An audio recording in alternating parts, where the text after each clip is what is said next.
This is the RAAL-requisite SR1a. This is a near field set of ribbon speakers that you mount to the side of your face. And man, it is really great. I almost can't even call these headphones because nothing about them is like 99.9% of every headphone that's ever been made. This is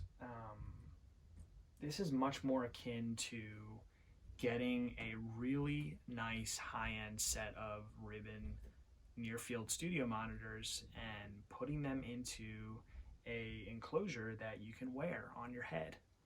It's like nothing I've ever tried before, and it's probably the most innovative product that I have seen come out to personal desktop audio, that category, pro audio actually as well. These were originally designed for studio mixing and mastering, and they kind of realized that early on there was a lot of enthusiastic response from audiophiles, just people who want to be able to recreate music as authentically as possible, and they have managed to achieve amongst the best sound I've heard in a headphone, in quotes. There are a lot of things about this that make it really only designed for a very specific person, and I'm going to try to explain. But if you are that person, and if you fit the bill of who this could be for, I mean, you're going to love it. So firstly, this requires a speaker amp to drive it, like a speaker amp. I've been using the shit Vidar, which I don't know a ton about. I know it's at least 100 watts, and shit makes pretty good amps, and my time with it so far has been positive. You need a 100 watt or higher speaker amp to drive this. It comes with an interface box that will connect the headphone to your speaker amp, and then you would need a DAC and preamp. I've been using the Hugo 2. So it's not just plug and play, but if you're willing to invest in a setup that this needs, or you already have a speaker amp that you want to dedicate to this instead of loudspeakers, this is great.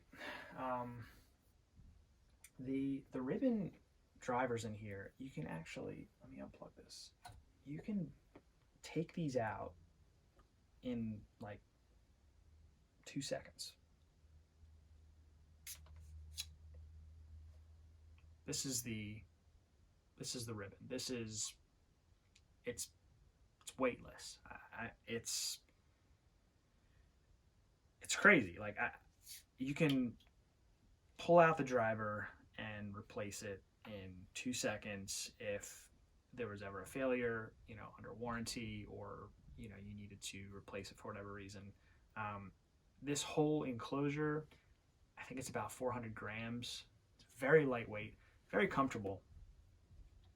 The only part of your head that you really feel any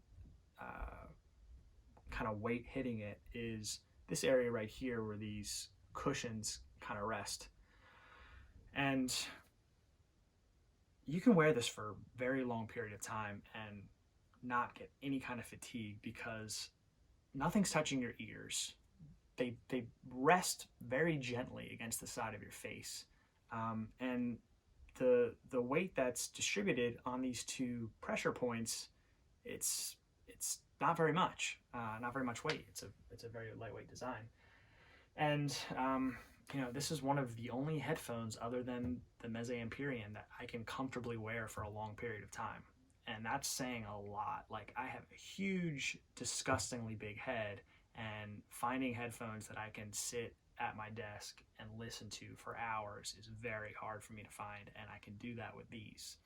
Now, you know, again, this is not a traditional headphone. Like, nothing is touching or surrounding your ears, so, you know, they're kind of loose fitting, and you couldn't, you know, move around with these. Not that you would anyway, but, you know, just see for it what it is. It's a pair of near field studio monitors that you can mount on the side of your face.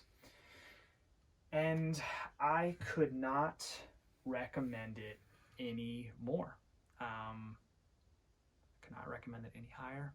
It's without a doubt amongst the best sound I have heard in a headphone. It's a very neutral sound signature, very like referencey tuning. This would be perfect for studio work, perfect for mixing and mastering. It has a very, very fast, articulate frequency response. It's not going to get real low. You're not going to get a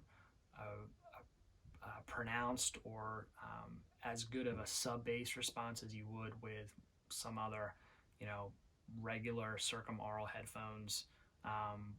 But that's a small limitation. Some of that is just due to the fact that the drivers are not like super close to your ears, so the kind of sense of air and open soundstage you get with it, you lose a little bit of that bass, you know, the slam that you can get in some headphones. But, you know, you're not like, I've listened to tracks that I typically will use to test bass, like All the Stars on the Black Panther album, Why So Serious from the Dark Knight soundtrack. And, you know, on some inferior bass reproducing headphones, you'll either get distortion or you'll actually, like, the parts of the you know, it just cuts out, like you're missing information. You're not getting that with this. It's just that you don't have the slam. You don't, you know, if you're listening to a lot of bass heavy music, EDM or hip hop, or, you know, you want something that really has a very like V-shaped bass type of pronounced tuning, this is not at all what I would recommend for that type of either, you know, type of sound signatures that you might desire. But all that aside, I'm kind of rambling in a way to basically say the bass is very articulate and very natural, and it sounds great, but it's not going to necessarily impress you the same way that the mids and the highs will. The mids and the highs in this are some of the best I've heard on anything, and, you know, to think of this as a $3,500 set of wearable speakers, like, I've listened to $10,000 speakers. I've listened to way higher, you know, price speakers than that at like audio shows and stuff. And, you know, sitting here in this chair with my eyes closed and the music cranked up, like, it, you know, it kind of feels like you're listening to speakers. Like, it's not exactly the same thing, but it's darn close, and it's really, really good. So I am going to wrap up by saying that if you are the type of person that can see yourself buying a speaker amp for this, I can't remember if I mentioned it earlier in the video. I don't think I did, but Shit actually made an amp specifically for the SR1a.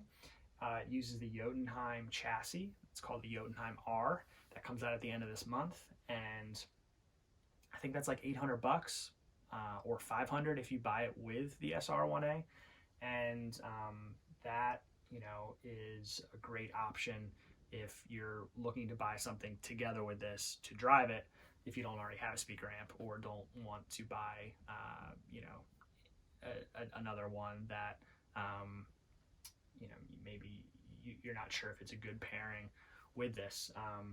From what I've heard from the team at RAAL, the Jotunheim R is really, really just a great pairing with this. And I think if you again, if you buy it with it, you don't need the interface box.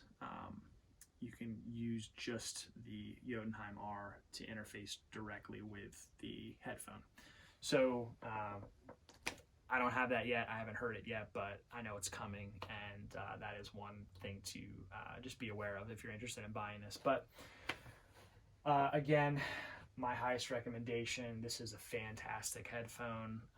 If you have any questions about it, I didn't really cover a lot of the technical stuff. I'm not really an engineering type person, and I can list the specs and stuff like that, but bottom line is, like, this is a very innovative, very unique, really high performing, beautifully sounding product, and I am honored to be selling it at Bloom Audio. I love this thing.